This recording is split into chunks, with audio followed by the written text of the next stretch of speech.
Seorang wanita konglomerat yang biasanya hidup dikelilingi kemewahan, tiba-tiba duduk lemah di ruang rawat rumah sakit jiwa dengan wajah penuh luka. Tak ada yang tahu kalau semua itu hanya penyamaran. Hanya satu perawat santri miskin yang sabar menyuapinya tiap hari. Saat hubungan mereka mulai dekat dan rahasia besar hampir terbongkar, ternyata. Sebelum cerita ini dimulai, silakan tulis di kolom komentar kalian menonton dari kota mana. Jangan lupa tekan tombol like dan subscribe channel ini. Sekarang mari kita mulai ceritanya. Malam itu hujan turun tipis di halaman rumah sakit jiwa Anur. Seolah langit pun sedang menahan sesuatu yang tak sanggup dijatuhkan sekaligus. Seorang perempuan berjalan tertatih melewati gerbang besi dengan pakaian kusut, sandal sebelah nyaris putus, rambut berantakan, dan wajah yang sengaja dibiarkan kotor. Tak ada satupun orang yang akan mengenalinya sebagai Felicia Maheswara, pewaris tunggal keluarga konglomerat yang namanya berkali-kali muncul di layar berita ekonomi. Di tempat itu, ia bukan siapa-siapa. Ia hanya perempuan tanpa arah yang menatap kosong ke lampu koridor, seperti orang yang baru saja ditinggalkan kewarasannya. Petugas jaga yang duduk di meja depan hanya melirik sekilas. Tidak ada tatapan hormat, tidak ada senyum dibuat-buat seperti yang biasa Felicia dapatkan di hotel, kantor, atau acara bisnis. Di mata mereka, perempuan di depan itu hanyalah masalah baru yang harus cepat dibereskan. Nama? Felicia tidak menjawab. Bibirnya bergetar kecil. Ia sudah berlatih selama berhari-hari di depan cermin. Cara memandang tanpa fokus. Cara bernapas putus-putus.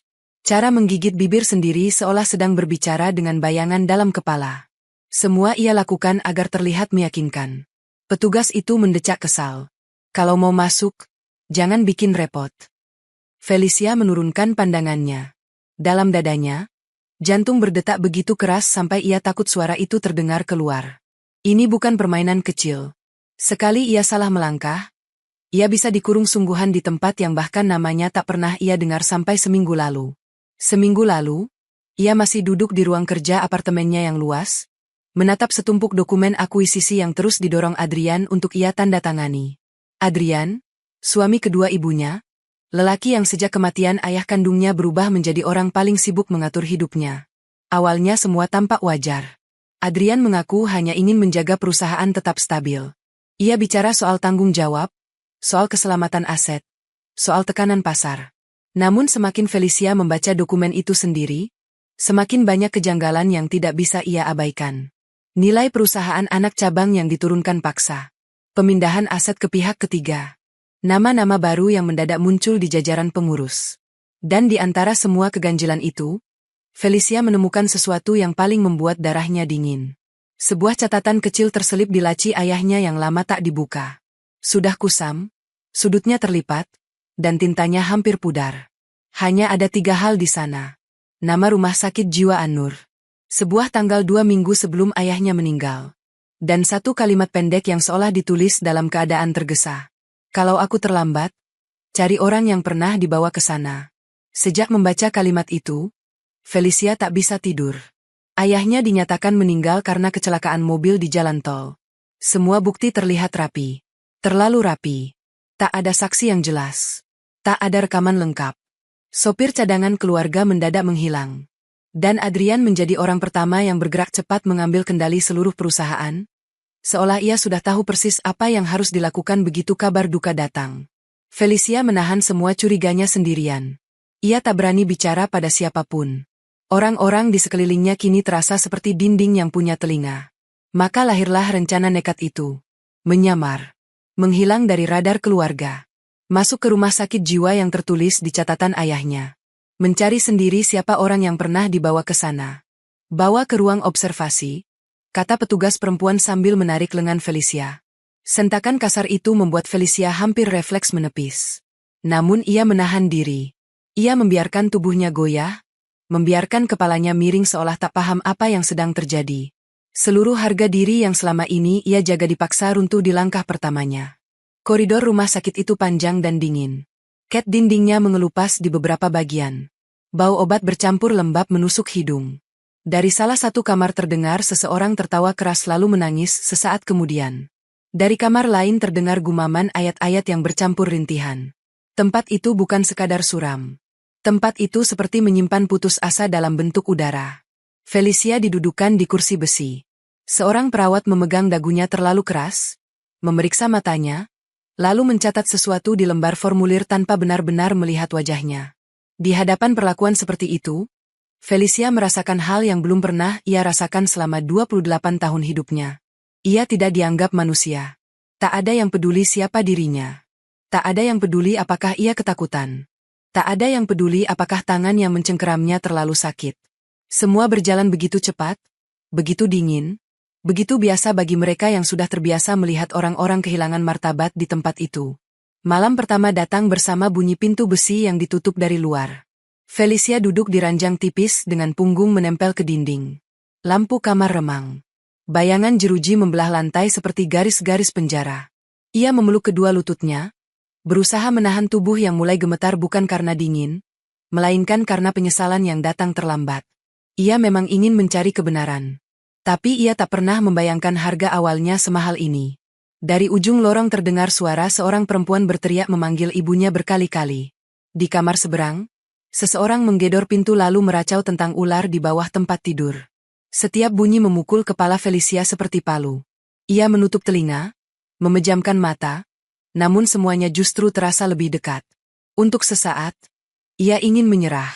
Ia ingin keluar dari sana, kembali ke apartemen mewahnya, mandi air hangat, memeluk bantal mahal, dan berpura-pura tak pernah menemukan catatan ayahnya. Ia ingin menjadi Felicia yang biasa lagi. Perempuan yang dingin, tertata, dan tahu harus berkata apa dalam setiap rapat. Namun bayangan wajah ayahnya datang tanpa diundang. Wajah yang dulu selalu teduh saat menjemputnya sepulang sekolah. Wajah yang tak pernah meninggikan suara meski ia sedang keras kepala. Wajah terakhir yang hanya bisa ia lihat melalui peti tertutup karena tubuh sang ayah disebut terlalu rusak akibat kecelakaan. Air mata turun begitu saja. Felicia buru-buru mengusapnya. Tangisan bukan bagian dari rencananya. Ia datang dengan kepala penuh siasat, bukan dengan hati selemah ini. Tapi di tempat itu, semua lapisan yang selama ini melindunginya seperti terkupas satu persatu.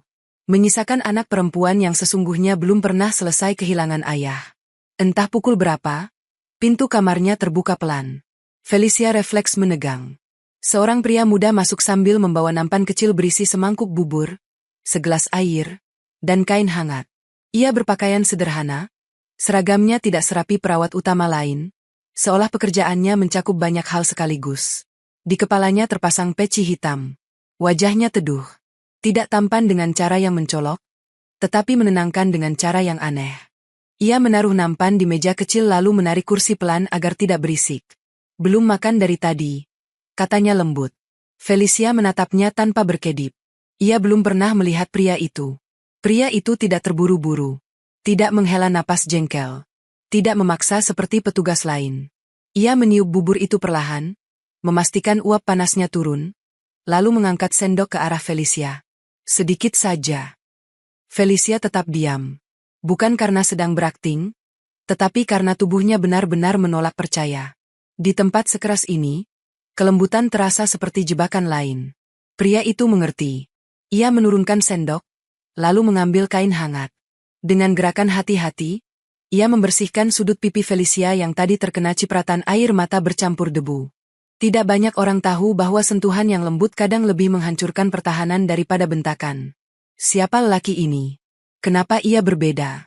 Kalau tidak mau bicara, tidak apa-apa, ucapnya lagi. Kadang orang yang paling capek itu bukan yang paling banyak bergerak, tapi yang paling banyak menahan. Kalimat sederhana itu menghantam Felicia lebih keras daripada bentakan siapapun malam itu. Ia mengangkat wajah sedikit. Untuk pertama kalinya, matanya bertemu langsung dengan mata pria itu. Tidak ada rasa ingin tahu berlebihan di sana. Tidak ada tatapan merendahkan. Hanya ketenangan yang terasa begitu asing sampai hampir menyakitkan. Felicia perlahan membuka mulut saat sendok itu kembali mendekat. Suapan pertama masuk dengan rasa hambar, tapi justru disitulah dadanya sesak. Bukan karena buburnya. Bukan karena tempatnya. Melainkan karena sudah terlalu lama tak ada orang yang menolongnya tanpa agenda. Di rumah besar, semua bantuan punya harga. Di kantor, semua keramahan punya hitungan. Di lingkaran keluarganya, semua perhatian selalu menuju warisan, kekuasaan, atau nama besar. Tapi lelaki ini bahkan belum tahu siapa dirinya. Nama saya Fajar, katanya pelan, Seolah tahu bahwa nama bisa menjadi satu-satunya pegangan bagi orang yang sedang tenggelam. Kalau butuh air, panggil saja. Nama itu singkat. Namun entah kenapa tertinggal lama di kepala Felicia. Ia masih diam. Ia belum berani bicara. Namun sejak suapan kedua, ketegangan di bahunya menurun sedikit. Untuk pertama kali sejak memasuki rumah sakit itu, ia tidak merasa sepenuhnya sendirian. Fajar menyuapinya tanpa suara. Sesekali ia menunggu Felicia menelan. Sesekali ia menggeser gelas lebih dekat. Kesabarannya nyaris tidak masuk akal untuk ukuran orang yang bekerja di tempat sekeras ini. Felicia mulai memperhatikan detail kecil yang tak bisa ia abaikan. Jemari Fajar kasar seperti orang yang terbiasa bekerja berat. Ada bekas luka tipis di pergelangan tangannya. Cara duduknya rapi. Cara bicara dan menundukkan kepala mengingatkan Felicia pada para santri yang dulu pernah diundang ayahnya ke acara amal. Kenapa kerja di tempat seperti ini? Batin Felicia. Tentu ia belum bisa bertanya. Tapi malam itu, untuk pertama kalinya sejak ayahnya meninggal, ia merasa ada seseorang yang tidak datang untuk mengambil sesuatu darinya. Setelah bubur habis separuh, Felicia menggeleng pelan. Fajar tidak memaksa. Ia meletakkan mangkuk, lalu berdiri. Sebelum pergi, ia menoleh dan berkata, "Tidur kalau bisa. Malam pertama biasanya paling berat." Felicia menatap punggungnya sampai pintu tertutup lagi. Kalimat itu terdengar biasa, tetapi ada sesuatu di dalam nada suaranya yang membuat Felicia yakin. Lelaki itu tahu persis seperti apa rasanya berada di tempat yang salah, di waktu yang salah, dengan luka yang tak bisa diceritakan. Ranjang besi itu masih dingin. Jeritan di kamar lain masih terdengar. Bau obat dan lembab masih menusuk. Tak ada yang benar-benar berubah di rumah sakit An-Nur. Namun entah bagaimana, setelah Fajar keluar, malam tidak terasa segelap sebelumnya. Felicia memejamkan mata, menggenggam ujung selimut tipis, dan mengulang satu nama dalam hati. Far. Ia belum tahu bahwa lelaki sederhana itu bukan hanya akan menjadi orang pertama yang memperlakukannya seperti manusia di tempat itu. Ia juga belum tahu bahwa nama itu tersimpan jauh lebih dalam di rahasia ayahnya daripada yang bisa ia bayangkan. Di balik tembok rumah sakit yang kusam, permainan sebenarnya baru dimulai. Dan tanpa sadar, Felicia sudah melangkah terlalu jauh untuk kembali menjadi perempuan yang sama seperti sebelum hujan malam itu turun. Pagi di rumah sakit An-Nur tidak pernah benar-benar terasa seperti pagi. Cahaya matahari memang masuk dari jendela tinggi di ujung lorong, tetapi yang menyambut hari tetap bau obat, bunyi roda troli, dan wajah-wajah yang tampak kehilangan semangat bahkan sebelum memulai apapun. Felicia terbangun dengan tubuh pegal dan mata berat. Hampir semalaman ia tidak tidur. Setiap kali kelopak matanya turun, suara jeritan dari kamar lain menyeretnya kembali ke kenyataan. Namun anehnya, di sela malam yang menyesakan itu, ada satu hal yang terus muncul dalam pikirannya. Wajah Fajar. Lelaki itu tidak melakukan hal istimewa.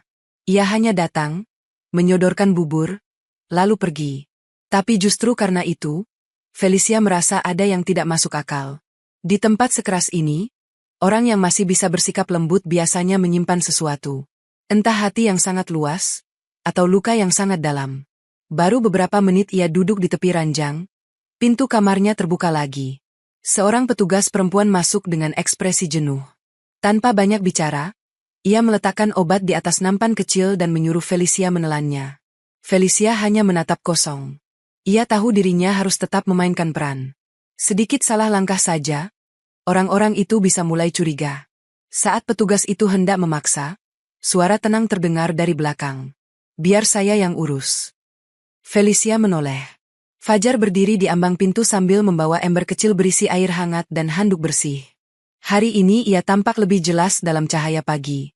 Wajahnya bersih, sorot matanya teduh, dan ada kelelahan tipis yang tidak bisa disembunyikan dari bawah matanya. Seragam sederhananya tidak menunjukkan jabatan tinggi, bahkan lebih mirip pekerja serabutan daripada tenaga medis utama. Namun entah kenapa, kehadirannya justru lebih menenangkan daripada semua orang yang berseliweran di lorong. Petugas perempuan itu mendecak. Kalau pasien ini terus dimanja, makin susah diatur. Fajar tidak membantah dengan keras. Ia hanya menunggu sampai perempuan itu pergi, lalu menaruh ember di meja. Handuk hangat itu diperas pelan, kemudian ia dekati Felicia dengan gerakan yang hati-hati, seolah sedang mendekati burung yang sayapnya pernah patah. "Wajahmu kotor," katanya lembut. Felicia nyaris tersentak mendengar kata itu. Bukan karena isi kalimatnya, tetapi karena pilihan katanya. Wajahmu. Bukan pasien ini. Bukan dia. Bukan benda yang bisa dipindahkan sesuka hati. Sudah lama sekali Felicia tidak mendengar sapaan yang terasa manusiawi tanpa dibuat-buat. Ia tidak menolak saat handuk hangat itu menyentuh pelipisnya. Sentuhan itu pelan sekali. Nyaris seperti seseorang sedang merapikan kenangan yang berantakan. Felicia menunduk, menahan gejolak aneh di dadanya. Ia tidak boleh terbawa. Ia datang ke sini untuk mencari jejak tentang ayahnya, bukan untuk merasa aman pada orang asing. Tapi tubuh manusia seringkali lebih jujur daripada kepala. Dan tubuh Felicia, sejak tadi malam, sudah telanjur mengenali bahwa Fajar bukan ancaman seperti yang lain. Setelah membersihkan wajahnya, Fajar duduk di kursi kecil dekat ranjang. Ia tidak langsung bicara. Ia menuangkan air minum, lalu menyelipkan obat ke sisi nampan tanpa mendesak. Kalau belum mau, nanti saja, ujarnya. Felicia mengangkat pandangan sedikit. Dalam hati ia makin heran.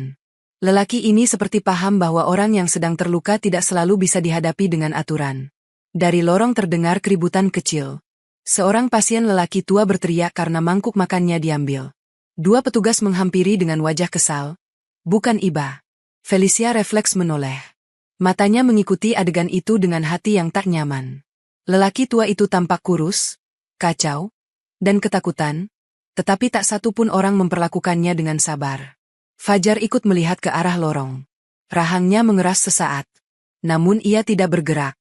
Mungkin ia tahu campur tangan terbuka hanya akan memperburuk keadaan. Di sini ramai, katanya pelan, seolah hendak mengalihkan guncangan dalam diri Felicia. Kalau hati lagi capek, jangan dengarkan semua suara. Pilih satu saja yang paling tenang.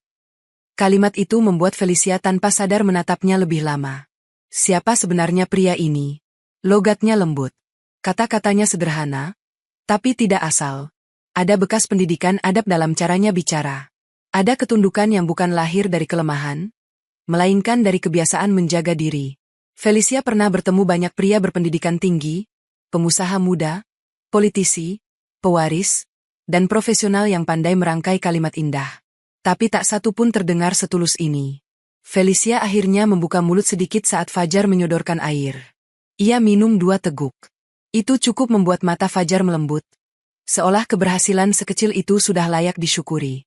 Beberapa jam berlalu. Dari dalam kamarnya, Felicia mulai mempelajari ritme tempat itu. Ada jam obat. Ada jam makan. Ada jam para petugas lengah.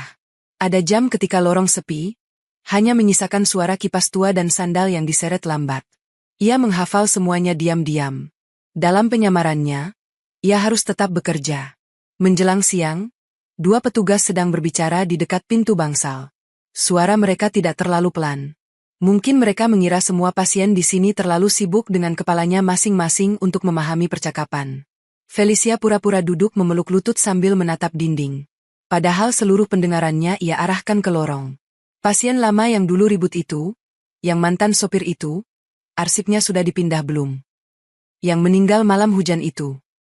Iya, katanya sempat ngoceh soal keluarga kaya. Jantung Felicia seperti ditarik dari dalam. Mantan sopir.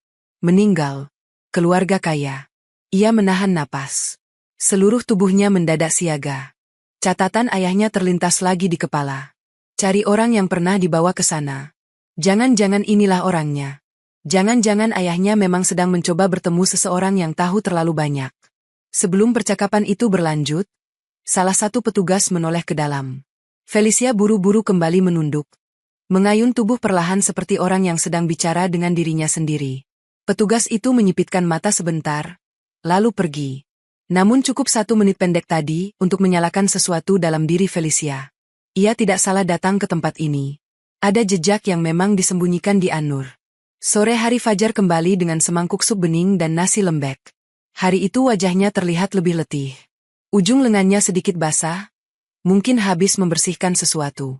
Ia meletakkan makanan dengan tenang, lalu menunggu seperti biasa. Felicia memperhatikan tangannya. Kulitnya kasar. Uratnya tampak jelas. Di punggung tangan kiri ada bekas luka lama seperti pernah tergores benda tajam. Tangan seperti itu bukan tangan orang yang hanya duduk di meja administrasi. Tangan itu milik seseorang yang bekerja, membantu, mengangkat, membersihkan, dan mungkin bertahan hidup sejak usia muda. Ia mulai penasaran bukan hanya pada apa yang diketahui Fajar, tapi juga siapa dia sebelum ada di rumah sakit ini. Fajar mengangkat sendok. Makan sedikit. Felicia membiarkannya menyuapi. Sekali, 2 kali, 3 kali. Saat sendok keempat mendekat, Felicia menahan ujung mangkuk dengan jemarinya. Fajar berhenti. Mata mereka bertemu. Dengan suara yang sengaja dibuat pelan dan goyah, Felicia akhirnya mencoba bicara untuk pertama kalinya sejak masuk ke tempat itu. Han, katanya lirih, lalu berhenti, seolah lidahnya kesulitan menemukan bentuk kata. Fajar menunggu sabar. Felicia menelan ludah. Ia harus hati-hati. Terlalu lancar akan berbahaya. Terlalu kacau tidak akan berguna. Hancur. Fajar mengangguk pelan, mengira mungkin Felicia sedang menyebut sesuatu yang rusak dalam kepalanya. Namun Felicia melanjutkan, lebih pelan lagi. Oyong. Sendok di tangan Fajar berhenti di udara. Hanya sesaat. Sangat singkat. Tapi bagi Felicia yang sejak tadi mengamatinya, itu cukup. Lelaki itu jelas terusik. Bukan takut, bukan bingung, melainkan seperti seseorang yang mendengar pintu masa lalu diketuk dari arah yang tak ia duga. Felicia menahan gejolak di dadanya. Ia telah melihat reaksi itu. Ada. Ia memaksa satu kata lagi keluar. Spear. Kini perubahan di wajah Fajar lebih terlihat. Tatapannya turun, lalu kembali pada Felicia. Tidak ada kepanikan. Hanya kehati-hatian yang mendadak menebal. Ruangan itu jadi terasa lebih sunyi dari sebelumnya. Di luar, suara roda troli dan langkah petugas masih lalu lalang. Tapi di antara mereka berdua, ada sesuatu yang baru saja bergerak dari balik diam. Fajar menurunkan sendok. Makan dulu, katanya akhirnya. Hanya itu. Tidak ada penjelasan. Tidak ada penyangkalan. Tidak ada pertanyaan balik. Tapi justru diam itulah yang membuat hati Felicia berdebar lebih keras. Kalau Fajar tidak tahu apa-apa, ia pasti akan tampak bingung. Kalau Fajar tidak terlibat apa-apa, ia akan menanggapi seperti ucapan pasien yang meracau. Tapi ia tidak melakukannya. Ia memilih diam seperti orang yang sedang menimbang apakah saatnya sudah tiba. Sisa sore itu berlalu lambat. Felicia makin yakin bahwa lelaki ini menyimpan sesuatu. Ia belum tahu apakah itu jawaban, ancaman, atau justru jalan keluar. Yang jelas, Fajar tidak sesederhana seragam lusuh dan peci hitamnya. Malam turun lebih berat daripada hari sebelumnya. Di bangsal lain, seorang pasien perempuan menangis sambil menyebut nama anaknya berulang-ulang. Seorang petugas memarahinya agar diam. Felicia memalingkan wajah ke dinding. Di tempat seperti ini, rasa iba bisa menjadi beban tambahan yang mematahkan hati pelan-pelan. Pintu kamarnya terbuka sekali lagi. Fajar masuk membawa selimut yang sedikit lebih tebal. Yang ini masih kering, katanya. Felicia menatap selimut itu, lalu menatap Fajar. Ia ingin bertanya banyak hal. Tentang sopir lama. Tentang reaksi tadi. Tentang kenapa ia bekerja di sini. Tentang kenapa suaranya terdengar seperti orang yang lebih cocok mengajar anak-anak mengaji daripada berjaga di lorong rumah sakit jiwa. Namun ia belum bisa. Maka ia hanya menerima selimut itu dengan tangan gemetar kecil. Saat Fajar berbalik hendak pergi, Felicia mendengar dirinya sendiri bersuara nyaris tanpa sadar. Fajar. Itu pertama kalinya ia menyebut nama itu langsung. Langkah Fajar terhenti. Ia menoleh. Sorot matanya berubah lembut, tapi juga waspada. Felicia tidak melanjutkan kalimatnya. Ia hanya menatap, seolah sedang mencoba memastikan bahwa lelaki ini benar-benar ada, bukan sekadar jeda sesaat yang dikirim Tuhan ke hidupnya yang sedang runtuh. Beberapa detik berlalu tanpa kata. Lalu Fajar berkata pelan, tidurlah. Besok mungkin lebih berat. Setelah pintu tertutup, Felicia menggenggam selimut itu erat. Kalimat tadi seharusnya terdengar biasa. Tetapi bagi Felicia, itu seperti peringatan. Seperti ada sesuatu yang sedang mendekat. Sesuatu yang akan mengubah hubungannya dengan Fajar. Dan mungkin juga membawanya lebih dekat pada jawaban yang selama ini ia kejar. Di atas ranjang sempit itu, Felicia memejamkan mata tanpa benar-benar tidur. Kini ia tidak hanya memburu rahasia kematian ayahnya. Ia juga mulai memburu rahasia lelaki yang tak banyak bicara, tapi entah kenapa selalu muncul tepat sebelum dirinya benar-benar hancur. Sejak percakapan para petugas itu terdengar di lorong, isi kepala Felicia tak pernah benar-benar tenang. Setiap kata tentang mantan sopir, malam hujan, dan keluarga kaya, terus berputar seperti pecahan kaca di dalam pikirannya. Ia tahu sekarang, rumah sakit ini bukan sekadar tempat orang-orang dibuang saat dianggap merepotkan. Tempat ini menyimpan jejak, dan jejak itu berhubungan dengan ayahnya. Masalahnya, Felicia belum tahu harus melangkah kemana. Di siang hari ia tetap duduk seperti pasien yang kehilangan arah. Kadang menatap dinding terlalu lama, kadang menggenggam ujung baju sendiri, kadang berjalan pelan menyusuri bangsal dengan sorot mata kosong. Semua itu bagian dari penyamaran. Namun di balik tatapan kosongnya, otaknya bekerja keras menghafal setiap wajah, kebiasaan, dan pintu yang sering dibuka hanya oleh petugas tertentu. Salah satu pintu yang paling sering menarik perhatiannya adalah ruang arsip di ujung lorong belakang. Tidak semua orang boleh masuk ke sana. Hanya kepala administrasi, 2 petugas senior, dan kadang Fajar. Itulah yang membuat Felicia mulai gelisah. Nama Fajar sudah terlanjur terasa menenangkan. Tetapi semakin ia melihat lelaki itu bergerak diam-diam melewati pintu tertentu, semakin besar pula kecurigaan yang tumbuh di hatinya. Jangan-jangan selama ini ia hanya sedang tertipu oleh ketenangan wajah dan kelembutan suaranya. Menjelang sore, bangsal sedikit lebih sepi. Beberapa pasien tertidur setelah diberi obat, beberapa lagi dibiarkan duduk memandangi halaman. Felicia memanfaatkan saat itu untuk mendekati seorang pasien tua yang sering duduk sendiri dekat jendela besi. Lelaki itu tubuhnya kurus, rambutnya putih tipis, matanya sayu tetapi sesekali tampak sangat sadar. Sejak 2 hari lalu, Felicia memperhatikan bahwa pasien tua itu sering menatapnya dengan cara yang aneh. Bukan seperti pasien lain yang memandang kosong tanpa tujuan, melainkan seperti orang yang sedang berusaha mengingat sesuatu. Felicia duduk 2 langkah darinya. Tidak terlalu dekat. Tidak terlalu jauh. Pasien tua itu bergumam sendiri. Suaranya kecil, seperti mengunyah kenangan. Hujan mobil hitam mendarah di lengan. Felicia menahan napas. Ia menoleh sedikit, tetap menjaga wajahnya seperti orang yang tidak paham apa-apa. Namun matanya diam-diam mengunci tiap suku kata yang keluar dari mulut tua itu. Lelaki itu mengangkat wajah perlahan. Tatapannya jatuh tepat ke mata Felicia. Lama sekali. Lalu bibirnya bergerak. Nona kecil. Tubuh Felicia menegang. Nama itu tidak pernah lagi dipakai siapapun sejak ia beranjak dewasa. Dulu hanya ayahnya yang kadang memanggilnya begitu saat ia menangis, marah, atau merengek minta ditemani tidur.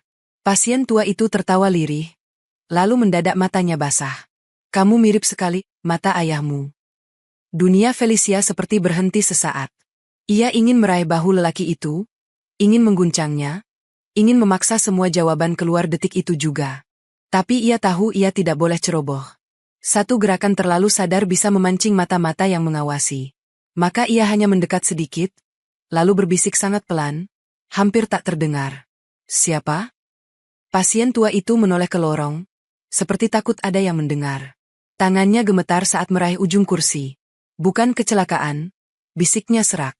Dia datang cari orang-orang yang dibawa ke sini, sopir itu. Felicia menggigit bagian dalam bibirnya sampai nyaris berdarah. Jadi benar. Ayahnya memang menyelidiki sesuatu sebelum meninggal. Di mana sopir itu? Tanya Felicia pelan, suaranya nyaris retak. Pasien tua itu tidak langsung menjawab. Wajahnya mendadak berubah takut. Pupanya seperti orang yang sedang melihat kejadian lama terulang di depan mata. Malam hujan, katanya terbata. Dia mau bicara, bilang harus ketemu anak pengasuh, harus kasih nomor, harus kasih kunci, tapi pagi datang, mulutnya diam selamanya. Felicia merasa telapak tangannya dingin. Anak pengasuh. Kata itu menusuk lebih dalam daripada yang ia duga. Ia pernah mendengar ibunya menyebut para pekerja rumah mereka dengan nada tinggi dan jarak yang menyakitkan. Namun ayahnya berbeda. Ayahnya menghafal nama mereka, menanyakan anak mereka sekolah di mana, bahkan sering mengantar bantuan tanpa banyak bicara. Kalau ada seseorang dari masa lalu rumah mereka yang masih menyimpan amanah, ayahnya memang mungkin menitipkan sesuatu pada keluarga biasa, bukan pada orang-orang berkedok profesional yang kini mengelilingi perusahaan. Siapa anak pengasuh itu? Tanya Felicia lagi, kali ini lebih cepat. Lelaki tua itu mengangkat jari gemetar, seolah hendak menunjuk. Tetapi sebelum jari itu benar-benar terarah, langkah kaki terdengar dari lorong. Fadl. Ia datang membawa baki makan malam. Begitu melihat Felicia duduk dekat pasien tua itu, langkahnya melambat sepersekian detik. Tatapannya berpindah dari Felicia ke lelaki tua, lalu kembali lagi. Wajahnya masih tenang, tetapi Felicia yang kini mulai terbiasa membaca perubahan kecil padanya menangkap sesuatu yang lain. Kekhawatiran. Pasien tua itu tiba-tiba diam. Seolah keberanian yang tadi muncul langsung padam. Ia menunduk, memeluk dirinya sendiri, lalu mulai meracau soal hujan dan ular di bawah tempat tidur. Fajar meletakkan baki di meja kecil dekat dinding. Sudah waktunya makan, katanya pelan. Felicia bangkit perlahan. Jantungnya berdebar liar. Satu potongan besar baru saja jatuh ke tangannya, tapi potongan itu justru membawa lebih banyak pertanyaan. Anak pengasuh, nomor, kunci, dan tatapan Fajar tadi, yang terlalu sadar untuk disebut kebetulan. Di dalam kamar, Fajar menatap piring tanpa bicara. Felicia berdiri tak jauh darinya. Untuk pertama kalinya, ruangan itu terasa terlalu sempit untuk dua orang yang sama-sama sedang menyembunyikan sesuatu. Fajar mengangkat sendok. Makan dulu. Felicia tidak duduk. Ia menatap Fajar lurus-lurus, membiarkan keheningan menekan dari segala arah. Andai ia bisa berbicara normal tanpa merusak semua penyamaran, ia pasti sudah melempar puluhan pertanyaan sekaligus. Tapi saat ini ia hanya punya mata, gerak tubuh, dan beberapa kata patah untuk mengorek kebenaran. Pelan sekali, Felicia mengangkat tangannya sendiri lalu menuliskan angka di udara dengan jari telunjuk. 1, 2, 3. Lalu ia berhenti, memandang Fajar, dan berbisik. Nomor. Tangan Fajar yang memegang mangkuk mengeras sesaat. Ia tidak menjawab. Felicia melangkah satu langkah lebih dekat. Kini Fajar menurunkan mangkuknya ke meja. Ruangan terasa sepi sekali. Bahkan suara kipas tua di plafon terdengar jauh. Fajar menatap Felicia dalam diam, dan diam itu terasa lebih berat daripada bantahan. Felicia tidak mundur. Ia sudah terlalu dekat dengan kebenaran untuk pura-pura lemah. Lalu Fajar berkata sangat pelan, "Jangan sebut itu lagi di sini." 4 kata itu membuat tengkuk Felicia dingin. Bukan karena ia takut, tapi karena ia akhirnya tahu satu hal dengan pasti. Fajar tahu.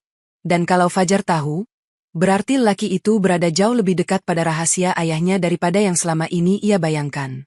"Siapa kamu?" bisik Felicia, kali ini dengan suara yang nyaris utuh meski masih ditahan. Tatapan Fajar berubah. Bukan marah. Bukan tersinggung. Hanya sedih.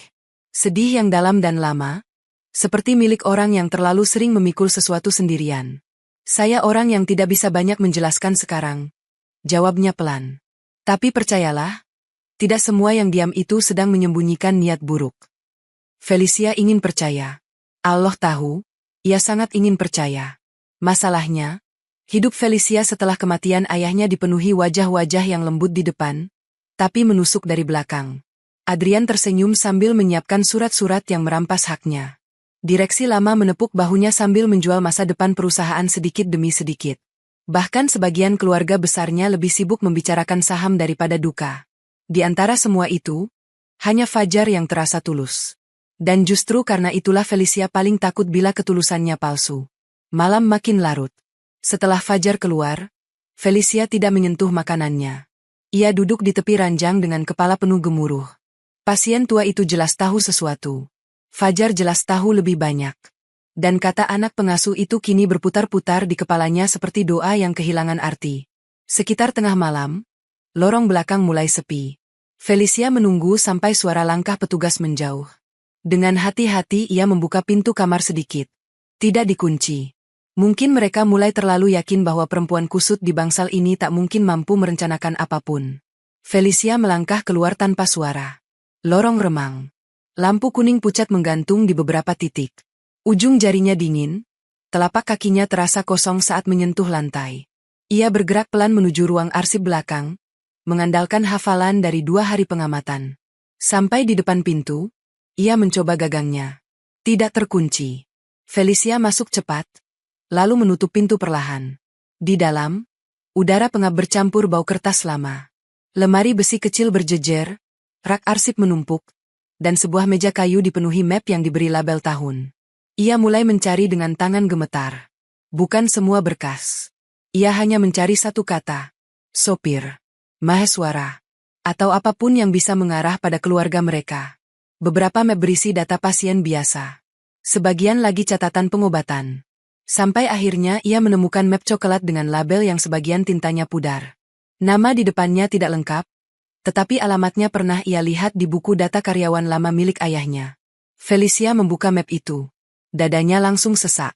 Di halaman pertama tertulis bahwa pasien masuk sebagai rujukan pribadi, bukan melalui prosedur umum. Di halaman kedua ada catatan perilaku yang terasa dibuat-buat, seolah seseorang dipaksa tampak tidak stabil. Dan di halaman terakhir, yang seharusnya paling penting, kertasnya sudah robek. Bukan hilang seluruhnya. Seperti sengaja diambil terburu-buru. Felicia menyelipkan jemarinya ke dalam map, berharap ada sesuatu yang tertinggal. Benar saja. Sebuah sobekan kecil tersangkut di lipatan dalam. Ia menariknya pelan. Di sana hanya ada dua hal. Deretan angka pendek. Dan potongan kalimat yang nyaris membuat napasnya berhenti. Kunci ada pada anak pengasuh. Felicia membekap mulutnya sendiri. Bukan firasat lagi. Bukan dugaan lagi. Semua sedang mengarah ke lingkaran yang sama. Sopir lama itu hendak menyampaikan sesuatu sebelum mati. Sesuatu tentang nomor dan kunci. Sesuatu yang dititipkan pada anak pengasuh. Dan Fajar, dengan segala diamnya, sudah bereaksi terlalu dalam setiap kali kata-kata itu disentuh. Langkah kaki terdengar di luar pintu. Felicia cepat memasukkan sobekan kertas itu ke balik lengan bajunya. Ia mundur dari meja, jantung nyaris meloncat keluar. Pintu terbuka. Fajar berdiri di sana. Untuk beberapa detik, mereka hanya saling memandang. Cahaya lorong jatuh miring ke wajah Fajar, membuat matanya tampak lebih gelap dari biasa. Tidak ada kemarahan di sana. Hanya kelelahan dan sesuatu yang menyerupai pasrah, seolah momen ini pada akhirnya memang tak bisa dihindari. Felicia menggenggam sobekan kertas di balik lengan bajunya sampai ujungnya melukai kulit. Kini ia tahu. Jawaban tentang ayahnya, tentang sopir yang mati, dan tentang amanah yang disembunyikan bertahun-tahun, mungkin berdiri tepat di ambang pintu itu dengan peci hitam dan sorot mata teduh. Namun untuk pertama kalinya sejak datang ke rumah sakit Anur, Felicia tidak yakin apakah ia sedang semakin dekat pada keselamatan. Atau justru pada luka yang lebih besar dari semua yang pernah ia bayangkan. Fajar berdiri di ambang pintu ruang arsip dengan napas yang belum sepenuhnya tenang. Cahaya lorong jatuh tipis di wajahnya, mempertegas garis lelah di bawah mata yang selama ini selalu terlihat sabar. Felicia berdiri membeku beberapa langkah dari meja, sementara sobekan kertas itu ia sembunyikan rapat di balik lengan bajunya. Untuk sesaat, tidak ada yang bergerak. Waktu seperti menahan napas bersama mereka. Tatapan Fajar turun ke map yang masih terbuka, lalu kembali ke wajah Felicia. Tidak ada amarah meledak. Tidak ada bentakan. Justru itu yang membuat suasana terasa lebih menyesakkan. Diam dari orang seperti Fajar selalu terasa lebih berat daripada ancaman dari siapapun. Ayo keluar, katanya akhirnya, sangat pelan. Felicia tidak langsung menurut. Ia ingin bertanya, ingin menuntut, ingin memaksa lelaki itu berhenti menyembunyikan separuh dunia di balik mata teduhnya. Tapi langkah kaki di lorong mendadak terdengar mendekat. Tanpa banyak pilihan, Felicia bergerak ke arah pintu. Begitu mereka keluar, seorang petugas senior sudah berdiri di ujung lorong dengan tatapan curiga. Ngapain pasien itu di sana? Suara lelaki itu tajam. Lampu kuning pucat memantul di wajahnya yang keras dan dingin. Felicia buru-buru kembali memainkan perannya. Bahunya dijatuhkan, matanya dibuat kosong, bibirnya bergerak pelan seperti sedang berbicara dengan bayangan. Namun malam itu, sesuatu di udara sudah terlanjur berubah. Kecurigaan telah lahir, dan sulit dikembalikan seperti semula. Fajar maju setengah langkah. Dia keluar sendiri. Saya baru mau bawa balik. Petugas itu tidak puas. Matanya menyapu Felicia dari kepala sampai kaki, seperti sedang menimbang apakah perempuan berwajah kusut itu benar-benar pasien biasa atau hanya topeng untuk sesuatu yang lebih berbahaya. Lalu ia melangkah mendekat dan mencengkeram lengan Felicia terlalu keras. Sudah mulai keluyuran. Ya. Sakitnya membuat rahang Felicia mengeras. Hampir saja ia refleks menepis tangan itu. Tapi sebelum ia melakukannya, Fajar bicara lagi, kali ini sedikit lebih tegas. Jangan kasar. Dia lagi drop. Petugas itu menoleh. Tatapannya kini berpindah ke Fajar. Kamu ini kenapa belakangan sering bela pasien satu ini?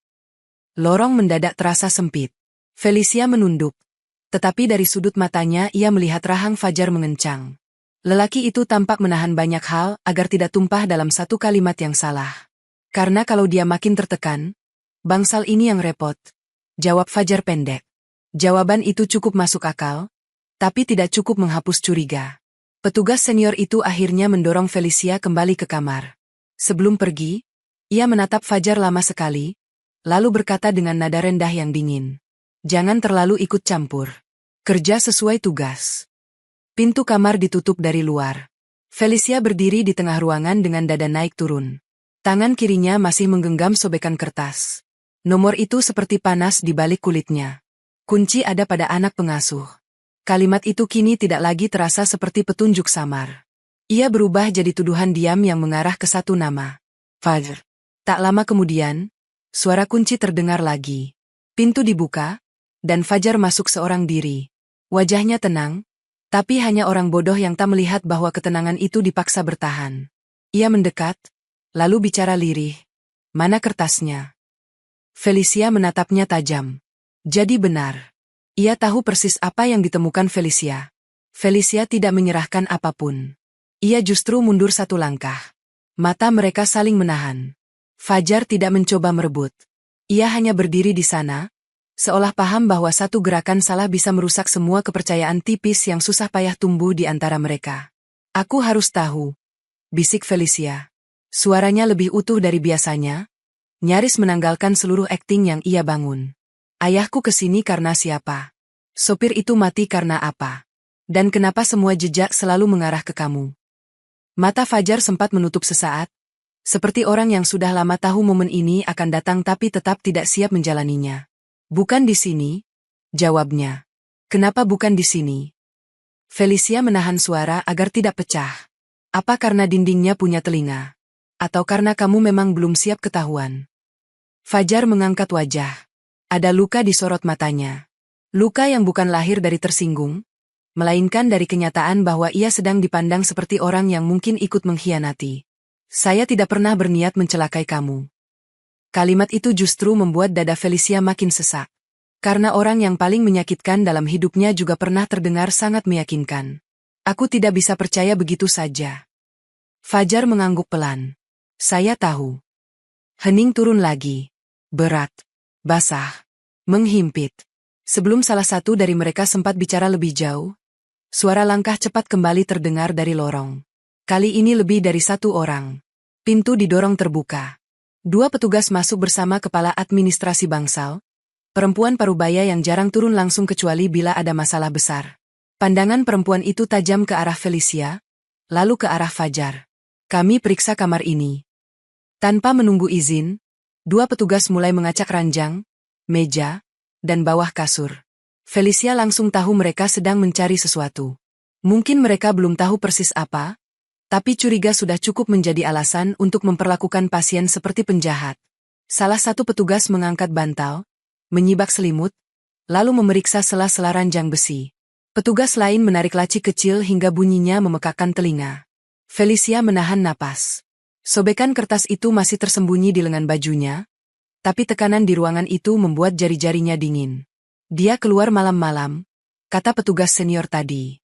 Masuk ke ruang arsip. Kepala administrasi mendekat ke Felicia. Kamu siapa sebenarnya? Felicia menunduk dan mulai menggoyang tubuh pelan. Pura-pura kosong. Pura-pura pecah. Namun kali ini pertanyaan itu terasa menusuk jauh lebih dalam. Siapa sebenarnya dia? Pewaris konglomerat yang menyamar jadi pasien. Anak yang memburu kebenaran ayahnya. Atau perempuan rapuh yang makin lama makin sulit membedakan mana perlindungan dan mana jebakan. Tiba-tiba tangan petugas menarik ujung lengan bajunya. Sobekan kertas itu jatuh ke lantai. Ruangan mendadak senyap. Semua mata tertuju ke potongan kecil itu. Petugas senior cepat mengambilnya. Alisnya berkerut saat membaca deretan angka dan potongan kalimat. Kepala administrasi merebutnya, lalu wajahnya berubah tegang. Sangat cepat. Terlalu cepat untuk ukuran orang yang tidak paham isi kertas itu. Felicia menangkap perubahan itu.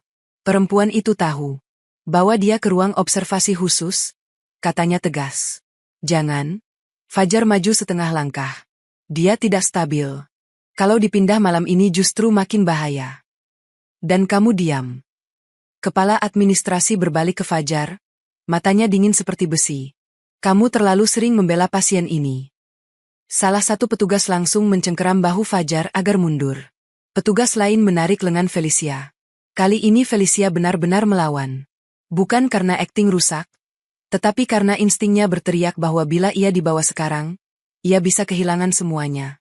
Kertas, peluang, bahkan mungkin nyawanya. Lepas, serunya. Suara normal itu keluar begitu saja. Seluruh ruangan membeku. Tidak ada lagi pasien linglung. Tidak ada lagi perempuan yang tampak putus dari dunia. Yang berdiri di hadapan mereka sekarang adalah seseorang yang sadar penuh, marah, dan siap melawan. Topeng itu akhirnya retak. Tatapan para petugas berubah drastis. Bukan iba, bukan jengkel, tapi waspada. Seperti mereka baru sadar sedang berhadapan dengan orang yang lebih berbahaya daripada dugaannya. Kamu bohong, desis kepala administrasi. Felicia terlambat menarik kembali dirinya. Semuanya sudah pecah. Dalam kekacauan itu, Fajar tiba-tiba melepaskan diri dari tangan petugas yang menahannya. Ia berdiri di depan Felicia, menahan satu petugas yang hendak menariknya lebih kasar. Cukup, katanya. Kali ini suara tenangnya berubah tegas dan keras. 1 detik yang ganjil lahir di sana. Semua orang seperti terkejut mendengar Fajar bicara dengan nada sekeras itu. Bahkan Fya. Namun keberanian itu harus dibayar mahal. Petugas senior menghantamkan pukulan ke perut Fajar. Cepat dan kotor. Fajar terhuyung ke belakang. Sebelum sempat berdiri penuh, 1 pukulan lagi mendarat di wajahnya. Bibirnya langsung pecah. Felicia menjerit spontan. Jangan. 2 petugas menyeret Felicia keluar. Ia meronta, tapi tenaganya kalah. Di belakangnya, ia melihat Fajar berusaha bangkit sambil menahan sakit. Mata mereka bertemu sesaat. Di bibir lelaki itu ada darah. Di matanya ada sesuatu yang membuat jantung Felicia terasa disayat. Bukan takut untuk dirinya sendiri. Takut untuk Felicia. Ia dibawa ke ruang isolasi di ujung bangunan lama. Pintu besi ditutup dengan bunyi yang menghantam kepala. Lampu remang menyala di langit-langit, dindingnya lembab, dan udara di dalam jauh lebih dingin daripada kamar biasa. Tempat itu tidak dibuat untuk menenangkan manusia. Tempat itu dibuat untuk mematahkan perlawanan. Felicia terduduk di lantai. Semua rencananya berantakan. Penyamarannya terbongkar. Jejak yang didapat baru sepotong. Orang-orang yang mengendalikan rumah sakit ini jelas terlibat lebih jauh dari dugaannya. Dan Fajar, satu-satunya orang yang selama ini melindunginya, baru saja dihajar karena mencoba berdiri di sisinya. Untuk pertama kalinya sejak ayahnya meninggal, Felicia menangis tanpa bisa ditahan. Tangis itu tidak anggun, tidak tertata. Tidak seperti tangisan perempuan kaya yang jatuh sendirian di kamar mahal. Ini tangisan anak yang kehilangan pegangan, perempuan yang lelah pura-pura kuat, dan manusia yang sadar bahwa kebenaran kadang menuntut harga jauh lebih kejam daripada yang dibayangkan. Ia menekuk lutut dan memeluk dirinya sendiri. Dingin lantai merayap ke tulang. Dari luar terdengar suara langkah, pintu dibuka tutup, dan percakapan yang tak jelas. Di antara semua itu, Felicia hanya bisa mengingat satu adegan. Fajar berdiri di depannya, menerima pukulan yang seharusnya mengarah kepadanya. Entah berapa lama ia terduduk seperti itu. Menit terasa seperti jam. Air mata mengering sendiri. Tubuhnya mulai lelah. Tapi di tempat paling sunyi dalam dirinya, ada satu hal yang justru semakin jelas. Kalau Fajar memang bagian dari jebakan, ia tidak mungkin berdiri melindunginya seperti tadi. Kalau Fajar memang pengkhianat, matanya tidak akan menyimpan luka seperti itu saat melihat Felicia diseret. Kunci ada pada anak pengasuh. Kalimat itu kembali berputar di kepala Felicia. Kini bukan hanya sebagai petunjuk, tapi juga sebagai pintu menuju masa lalu yang belum sempat dibuka. Menjelang dini hari, langkah pelan terdengar di depan ruang isolasi. Felicia mengangkat wajah. Napasnya tertahan saat melihat bayangan seseorang berhenti di balik pintu. Kunci diputar. Pintu terbuka sedikit. Fajar berdiri di sana dengan bibir pecah, mata lebam, dan napas tertahan menahan sakit. Tapi ketika melihat Felicia, sorot matanya tetap sama. Lembut. Menjaga. Seolah tubuhnya boleh hancur, asal perempuan di depannya masih selamat. Felicia berdiri perlahan. Tenggorokannya tercekat. Untuk pertama kalinya, ia tidak ingin bertanya siapa Fajar. Ia justru ingin tahu, luka sebesar apa yang disimpan lelaki itu sampai masih sanggup kembali setelah semua yang terjadi malam ini. Pintu ruang isolasi terbuka hanya cukup lebar untuk satu tubuh masuk. Fajar segera menutupnya kembali dari dalam, seolah bahkan dinding yang lembab dan dingin itu pun tidak layak mendengar apa yang akan keluar dari mulutnya malam ini. Felicia berdiri beberapa langkah darinya. Cahaya lampu redup jatuh pada wajah Fajar yang babak belur. Bibirnya pecah. Ujung pelipisnya membiru. Ada bekas tangan di kerah bajunya, tanda bahwa ia bukan hanya dipukul, tapi juga diseret dan diperlakukan seperti orang yang tak punya harga diri. Namun yang paling membuat dada Felicia sesak bukan luka di wajahnya, melainkan kenyataan bahwa lelaki ini tetap datang. Tetap kembali. Tetap memilih berdiri di hadapannya ketika seharusnya ia bisa selamat dengan menjauh. "Kenapa kamu kembali?" bisik Felicia. Suaranya serak karena terlalu lama menangis. Fajar tidak langsung menjawab. Ia hanya menatap Felicia beberapa saat, seperti sedang mengumpulkan potongan masa lalu yang terlalu lama dipendam sendirian. Lalu ia menghela napas pelan. "Karena dari awal saya memang ada di sini untuk kamu." Kalimat itu membuat ruang kecil itu terasa lebih sempit. Felicia menahan napas. Ia sudah menduga Fajar menyimpan sesuatu. Tapi mendengarnya langsung tetap terasa seperti pintu besar yang tiba-tiba terbuka di depan wajahnya. Fajar mendekat satu langkah, cukup dekat hingga Felicia bisa melihat betapa sakit luka di sudut bibirnya tiap kali ia bicara.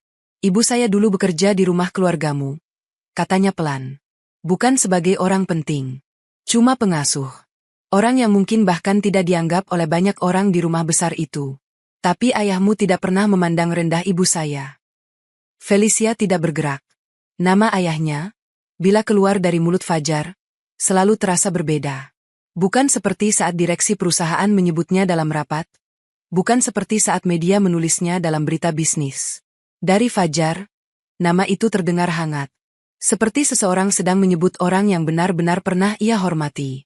Fajar melanjutkan, "Waktu saya kecil, ibu pernah beberapa kali bawa saya ke rumahmu.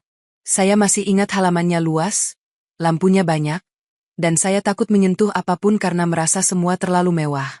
Ibu selalu bilang, 'Jangan macam-macam, kita cuma numpang kerja.'" Felicia berusaha mengingat. Wajah masa kecilnya berkelebat. Rumah besar. Koridor panjang. Para pekerja yang datang pergi.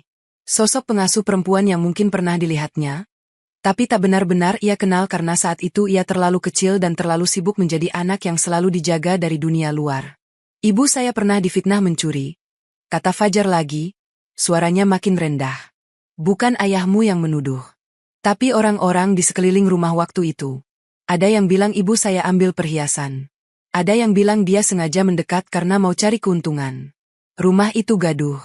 Ibu saya menangis. Dan satu orang yang berdiri membela ibu saya waktu semua orang memilih curiga cuma ayahmu." Felicia merasa ujung jarinya dingin. Ia bisa membayangkan itu. Ayahnya memang seperti itu. Tidak mudah memuliakan orang dengan kata-kata besar, tapi selalu melindungi diam-diam. "Setelah ketahuan yang mencuri itu orang lain, ibu saya tetap memilih keluar," lanjut Fajar. "Bukan karena marah, tapi karena malu sudah dituduh. Waktu itulah ayahmu datang ke rumah kontrakan kami. Dia bawa bantuan, tapi tidak pernah menyebut itu belas kasihan. Dia bilang, setiap orang bisa jatuh, tapi jangan sampai kehilangan kehormatan." Mata Fajar mulai memerah. Bukan karena pukulan, karena kenangan. "Sejak hari itu, ibu saya selalu bilang kalau keluarga kami punya utang adab pada ayahmu." Felicia menahan air mata yang kembali naik. Ia belum pernah mendengar cerita ini. Tidak dari ibunya. Tidak dari para pekerja lama. Tidak dari siapapun. Di rumah megah itu, terlalu banyak kisah orang kecil yang dibiarkan hilang seperti debu. Fajar lalu merogoh bagian dalam bajunya. Dari balik tali tipis di lehernya, ia mengeluarkan sebuah kunci kecil berwarna kusam. Mata Felicia langsung jatuh ke benda itu. "Inilah yang dimaksud di kertas itu," kata Fajar. "Kunci ini dititipkan ayahmu ke ibu saya.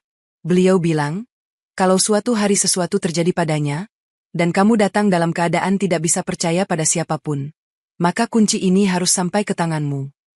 Felicia menatap kunci itu tanpa berkedip. Seluruh tubuhnya terasa ringan sekaligus berat. Jadi selama ini petunjuk itu bukan hanya tentang bukti. Bukan hanya tentang konspirasi. Tapi juga tentang amanah panjang yang disimpan bertahun-tahun oleh keluarga sederhana yang nyaris tak dianggap siapapun. "Kenapa kamu tidak bilang dari awal?" bisik Felicia. Fajar tersenyum tipis. Senyum yang pahit. Karena saya tidak tahu siapa saja yang sudah masuk ke lingkaran orang-orang Adrian. Saya tidak tahu siapa yang bisa mendengar, siapa yang bisa menjual informasi. Saya cuma tahu, kalau saya salah langkah sedikit, kamu bisa hilang sebelum sempat tahu apapun. Nama Adrian membuat rahang Felicia menegang. Dia terlibat sejauh itu. Fajar tidak langsung menjawab, tapi sorot matanya sudah cukup menjadi jawaban. Sopir lama keluargamu tidak pernah gila, katanya setelah beberapa saat. Dia dibawa ke sini karena terlalu banyak tahu. Dia pernah mengantar ayahmu ke beberapa pertemuan penting. Dia tahu soal pemindahan aset, rekening gelap, dan percakapan yang tidak seharusnya terdengar. Waktu dia sadar dirinya diburu, dia sempat bersembunyi. Tapi akhirnya tertangkap juga dan dimasukkan ke sini. Felicia memejamkan mata sesaat. Semua kepingan mulai saling menempel. Kecelakaan ayahnya. Tekanan Adrian. Dokumen akuisisi. Rumah sakit ini. Mantan sopir yang mati. Semuanya bukan kejadian terpisah. Semuanya satu garis. Dia sempat ketemu saya, ucap Fajar. Malam hujan itu. Kondisinya sudah buruk. Dia bilang, kalau sampai pagi dia tidak selamat, saya harus pastikan kunci ini tidak jatuh ke tangan orang salah. Dia juga bilang, yang bisa membuka semuanya cuma kamu. Karena semua bukti itu bukan cuma soal uang. Ada surat dari ayahmu di sana. Felicia membuka mata perlahan. Surat. Fajar mengangguk. Kata beliau, surat itu harus dibaca saat kamu sudah cukup kuat mendengar kenyataan. Kalimat itu menghantam Felicia dengan cara yang pelan tapi dalam. Ia sudah kehilangan ayahnya. Bertahun-tahun hidup dengan luka yang belum sempat dijelaskan. Dan sekarang, di tempat yang paling tidak masuk akal, ia mendengar bahwa ayahnya meninggalkan sesuatu. Bukan untuk direksi. Bukan untuk pengacara. Bukan untuk keluarga besar. Untuk dirinya. Felicia menatap Fajar lama. Lelaki itu berdiri dengan tubuh yang hampir ambruk, tapi tetap menahan diri agar tidak jatuh di depan matanya. Ada sesuatu yang begitu bersih dalam kelelahan itu sampai Felicia merasa malu pada semua kecurigaan yang sempat tumbuh di hatinya. Aku salah sudah curiga sama kamu, katanya pelan. Fajar menggeleng. Tidak. Kamu justru benar untuk curiga pada semua orang. Dunia kamu setelah ayahmu meninggal memang membuat kamu harus seperti itu. Kalimat itu sederhana, tapi terasa seperti selimut di malam paling dingin. Untuk beberapa saat, mereka hanya saling menatap. Tidak ada kemewahan. Tidak ada gelar. Tidak ada perbedaan dunia. Hanya dua orang yang sama-sama dipaksa hidup di bawah bayangan masa lalu dipertemukan oleh amanah yang tak selesai. Di luar ruang isolasi terdengar langkah samar. Waktu mereka tidak banyak. Brankas itu di mana? Tanya Felicia. Di kantor cabang lama perusahaan ayahmu. Jawab Fajar cepat. Bangunan pertama yang dulu dipakai sebelum perusahaan sebesar sekarang. Ada ruang arsip lama di lantai 2. Di balik lemari kayu bagian utara. Nomornya sama seperti yang kamu temukan di kertas. Felicia menarik napas dalam. Tempat itu masih ada. Sudah jarang dipakai, tapi belum dijual karena status asetnya masih ditahan dalam sengketa internal. Adrian mungkin merasa tidak perlu mengusiknya karena yakin semua yang berbahaya sudah terkubur. Ternyata tidak. Orang-orang Adrian sudah mulai curiga kamu masih hidup dan belum ada di bawah kendali mereka, kata Fajar. Karena itu kita tidak punya waktu lama. Mereka bisa datang kapan saja. Kalau mereka sadar saya masih pegang kunci ini, saya mungkin tidak sempat keluar dari sini hidup-hidup. Nada suaranya datar saat mengucapkan kemungkinan kematian sendiri. Justru itulah yang membuat hati Felicia seperti disayat. Jangan bicara begitu. Fajar menatapnya tenang. Saya sudah lama siap dengan risikonya. Felicia menggigit bibir. Ia benci kalimat itu. Benci karena terdengar begitu jujur. Benci karena lelaki ini benar-benar sudah memilih jalannya jauh sebelum ia datang ke rumah sakit An-Nur dengan wajah berdebu dan mata pura-pura kosong. Tiba-tiba Felicia sadar, sejak awal Fajar tidak pernah sekadar baik. Ia menjaga, menunggu, melindungi. Semua perhatian kecilnya bukan basa-basi. Ia sedang menjalankan amanah yang dititipkan ayah Felicia bertahun-tahun lalu.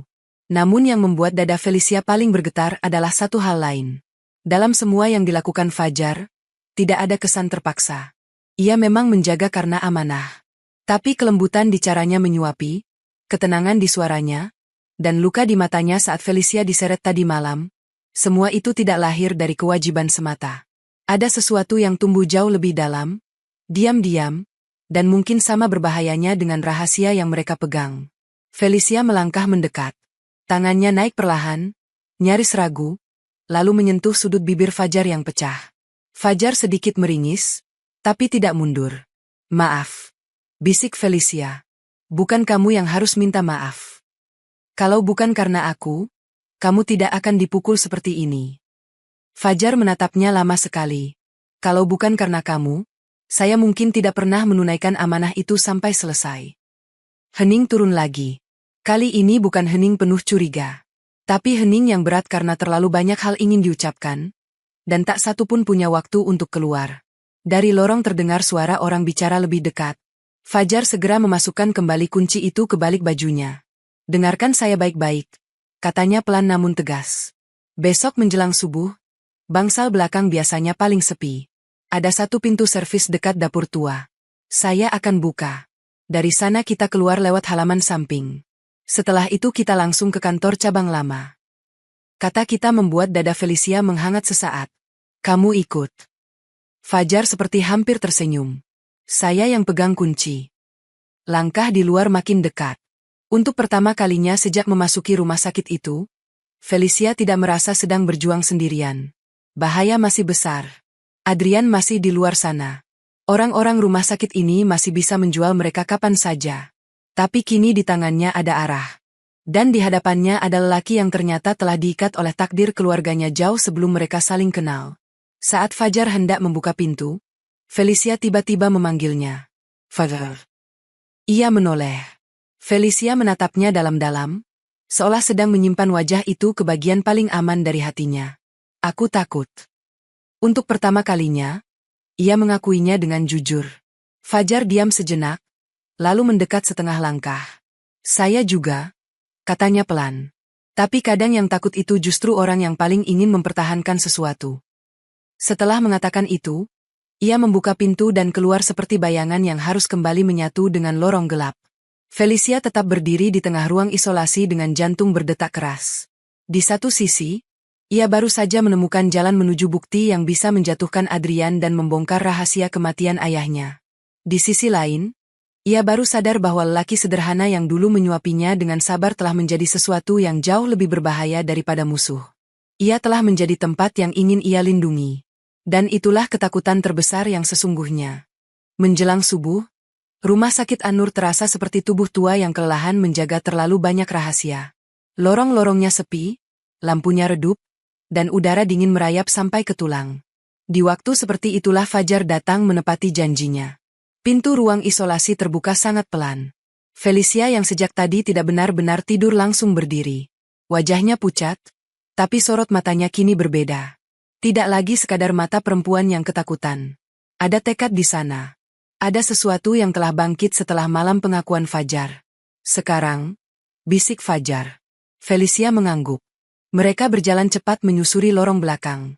Fajar tampak hafal setiap sudut, setiap bunyi lantai yang berderit, setiap pintu yang engselnya bisa mengkhianati. Sesekali ia mengangkat tangan memberi isyarat agar Felicia berhenti, mendengarkan dulu keadaan, lalu kembali bergerak. Di sela cahaya temaram itu, langkah mereka nyaris tak bersuara. Saat melewati dapur tua, Felicia sempat melihat pantulan wajahnya di kaca jendela kusam. Kusut, lelah, dan penuh bekas hari-hari buruk. Tapi anehnya, ia tidak membenci wajah itu.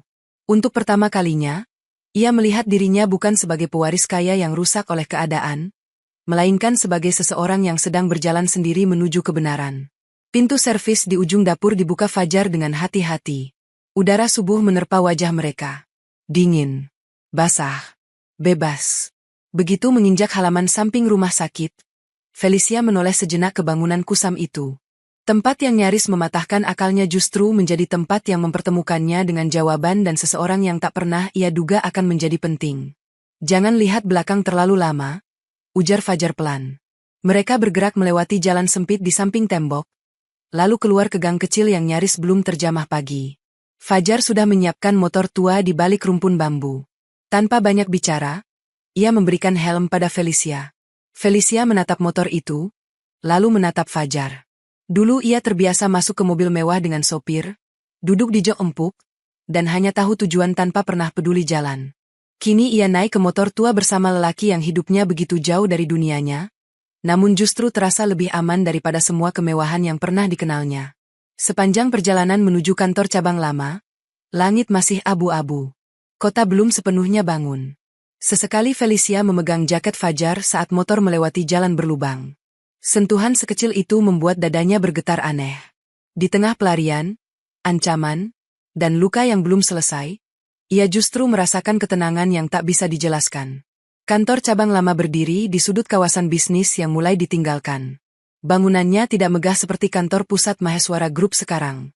Cat luarnya kusam, beberapa jendelanya tertutup debu, dan papan nama lamanya sudah nyaris pudar.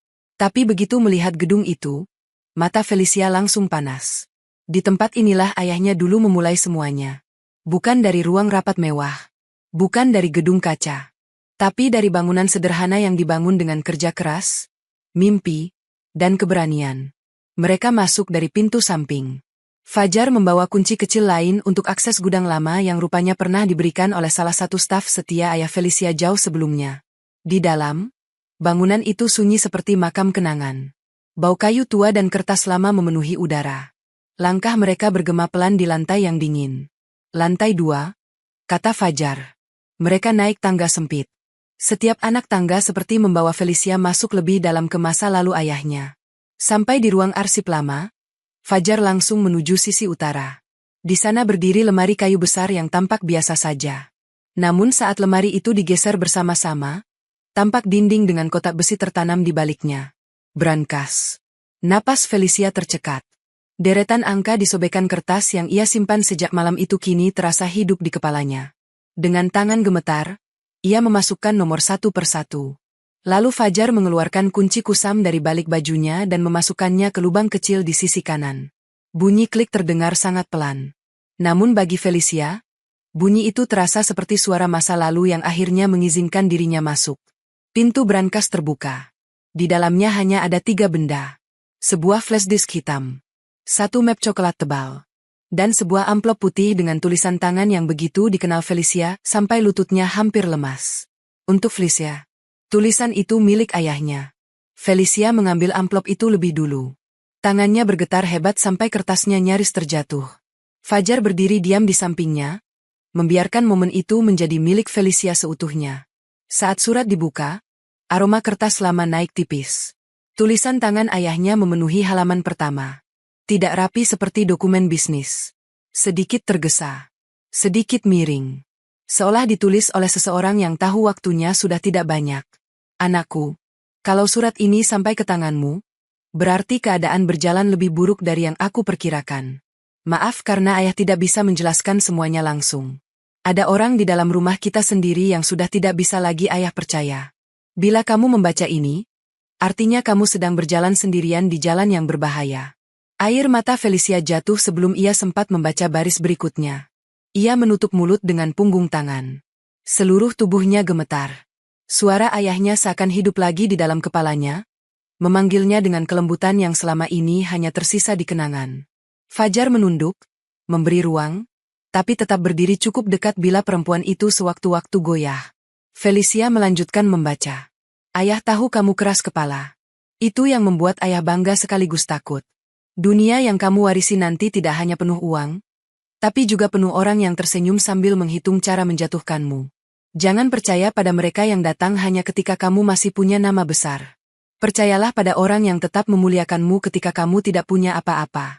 Napas Felicia tersangkut di tenggorokan. Ia menoleh perlahan pada Fajar. Lelaki itu tidak bicara.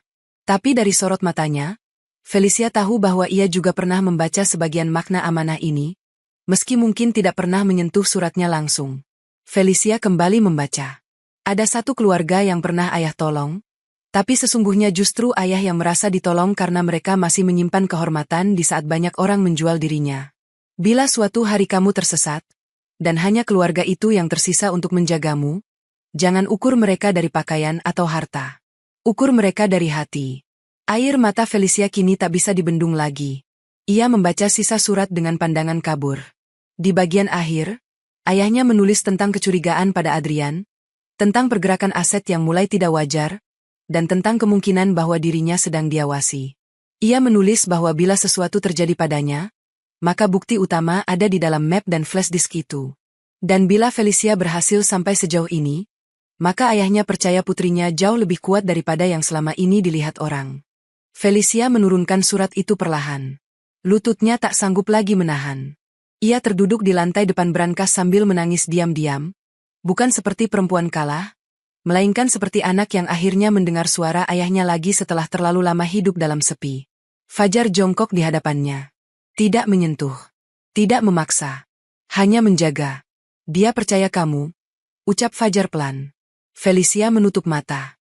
Aku justru hampir tidak percaya siapapun. Itu yang membuat kamu masih hidup sampai sekarang. Beberapa saat kemudian, Felicia mengusap air matanya dan membuka map coklat itu. Di dalamnya ada salinan transaksi, fotokopi pemindahan aset, dokumen cangkang perusahaan, dan beberapa catatan pertemuan dengan tanda tangan yang membuat darah Felicia mendidih. Nama Adrian ada di mana-mana. Bukan sekadar ayah tiri yang mengambil alih perusahaan saat krisis.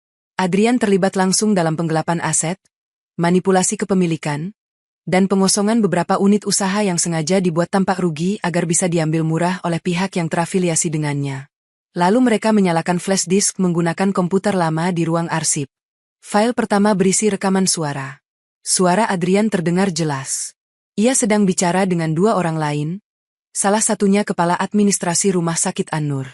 Mereka membahas kondisi seorang pria yang terlalu banyak tahu, kemungkinan membuat Felicia tampak tidak stabil bila suatu hari diperlukan, dan cara mempercepat pengalihan kewenangan perusahaan bila ahli waris utama dinilai tidak layak. Setiap detik rekaman itu seperti menusuk dada Felicia. Jadi benar. Semua sudah disiapkan. Bukan hanya untuk membunuh ayahnya, tapi juga untuk menghancurkan dirinya kalau perlu. File kedua jauh lebih buruk. Ada rekaman percakapan singkat tentang malam kecelakaan ayahnya. Tidak diucapkan gamblang sebagai pembunuhan, tapi cukup jelas menunjukkan bahwa rem mobil telah dibicarakan sebelumnya, dan hasil akhirnya memang diharapkan tidak menyisakan banyak pertanyaan. Felicia menatap layar komputer dengan tubuh kaku. Ia tidak berteriak, tidak menangis, tidak memukul apapun. Rasa sakit yang terlalu besar kadang justru membuat seseorang diam membatu. Fajar mematikan layar pelan. Ia tahu ada batas di mana manusia perlu diberi ruang sebelum benar-benar pecah. Namun saat itu juga, dari lantai bawah terdengar suara pintu dibuka keras. Keduanya saling menatap. Mereka tidak sendirian lagi. Langkah-langkah cepat menyusul naik ke tangga. Lebih dari 2 orang. Lelaki. Berat. Terburu-buru. Orang Adrian. Bisik Fajar. Felicia buru-buru meraih surat, map, dan flash disk. Jantungnya berdebar liar. Semua bukti kini ada di tangannya, tapi kalau mereka tertangkap di sini, semua akan berakhir sebelum sempat dipakai. Fajar berdiri di depan pintu ruang arsip. Wajahnya menegang. Luka-luka semalam belum sembuh, tapi tubuhnya kembali bersiap menahan badai. Lewat pintu belakang lorong arsip, katanya cepat. Turun lewat tangga servis. Keluar ke halaman samping. Aku tidak akan pergi sendiri. Kamu harus bawa bukti ini. Suara langkah makin dekat. Pintu ruang arsip digedor dari luar. 1 kali. 2 kali. Lalu suara Adrian terdengar samar dari balik lorong, dingin dan penuh keyakinan. Felicia, keluar baik-baik. Semakin lama kamu sembunyi, semakin buruk semuanya. Darah Felicia mendidih mendengar suara itu. Dulu suara itu terdengar seperti orang dewasa yang ingin melindungi keluarga. Sekarang terdengar seperti ular yang akhirnya melepas kulit sopannya. Aku mau rekam pengakuannya, bisik Felicia tiba-tiba. Fajar menoleh cepat. Felicia sudah mengaktifkan ponsel yang dari awal ia sembunyikan dan baru sempat diisi ulang di komputer tua tadi. Tangannya gemetar, tapi matanya tajam. Kalau dia bicara sendiri, habis dia. Pintu digedor lebih keras. Fajar mengangguk singkat. Cepat. Felicia berdiri beberapa langkah dari pintu, menahan napas, lalu berkata lantang dengan suara yang cukup didengar dari luar. Kenapa aku harus percaya padamu? Setelah semua yang kamu lakukan ke ayahku. Di luar mendadak sunyi beberapa detik. Lalu terdengar tawa pendek Adrian. Dingin. Meremehkan. Kamu masih sama seperti ayahmu. Terlalu suka mencari tahu hal yang tidak perlu. Felicia menatap Fajar. Ponselnya merekam. Jadi benar? Serunya, menahan emosi agar suara tetap jelas. Ayah bukan mati karena kecelakaan. Hening sepersekian detik. Lalu Adrian menjawab, kali ini lebih rendah. Lebih berbahaya. Kalau dia diam dan tidak ikut campur, dia mungkin masih hidup.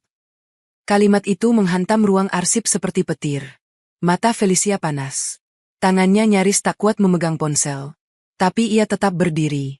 Dan aku, katanya lagi, kamu mau buat aku terlihat gila seperti pasien-pasien di An-Nur. Kalau itu perlu untuk menyelamatkan perusahaan, ya. Tidak ada lagi ruang ragu. Pengakuan itu sudah lebih dari cukup. Pintu mendadak dihantam dari luar sampai kayunya retak. Fajar langsung menarik Felicia ke pintu belakang kecil di lorong arsip. Mereka berlari menuruni tangga servis yang sempit. Di belakang, suara orang-orang Adrian masuk ke ruang arsip terdengar gaduh. Seseorang berteriak bahwa rekaman dibawa. Seseorang lagi menyuruh kejar. Begitu sampai halaman samping, Felicia dan Fajar hampir berhasil mencapai gerbang kecil. Tetapi dua pria berbadan besar sudah memotong jalan dari sisi parkiran belakang. Fajar mendorong Felicia ke samping. Salah satu pria itu langsung menyerang. Fajar menahan pukulan pertama dengan bahunya, lalu balas mendorong. Tubuhnya jelas belum pulih, tetapi entah dari mana tenaganya muncul lagi. Bukan tenaga marah. Tenaga orang yang sudah memutuskan ada sesuatu yang harus dijaga meski nyawanya sendiri taruhannya. Felicia mundur beberapa langkah. Tangannya menggenggam bukti-bukti itu erat. Ia tahu seharusnya ia lari. Tapi tubuhnya menolak. Kakinya menancap di tanah saat melihat Fajar menerima pukulan demi pukulan hanya untuk memberi ruang padanya. Salah satu pria hampir berhasil merebut tas di tangan Felicia. Dengan sisa keberanian yang tak pernah ia tahu ada dalam dirinya, Felicia menghantamkan siku ke dada pria itu lalu mundur lagi. Ponsel masih merekam dalam saku bajunya. Teriakan polisi mendadak terdengar dari depan gedung. Sirene menyusul sesaat kemudian. Salah satu staf lama ayah Felicia, yang sempat diberi pesan darurat oleh Fajar beberapa jam sebelumnya, rupanya tidak datang sendirian. Ia datang membawa polisi dan dokumen awal yang cukup untuk menindaklanjuti. Keadaan langsung kacau. Orang-orang Adrian panik. Dua pria yang tadi mengepung Fajar berusaha kabur, tapi polisi masuk dari dua arah. Adrian yang tadi masih penuh kendali kini berdiri dengan wajah yang untuk pertama kalinya terlihat kehilangan tanah di bawah kakinya. Felicia menatap laki-laki itu dari kejauhan. Tak ada lagi rasa takut. Yang tersisa hanya luka, muak, dan kehampaan karena ternyata monster yang merenggut ayahnya selama ini tinggal di dalam rumah sendiri. Namun kemenangan itu tak sempat terasa utuh. Di pelataran samping, Fajar terjatuh setelah menerima pukulan benda keras di pelipis. Tubuhnya ambruk ke lantai semen. Darah mengalir tipis di sisi wajahnya. Fajar. Felicia berlari dan berlutut di sampingnya.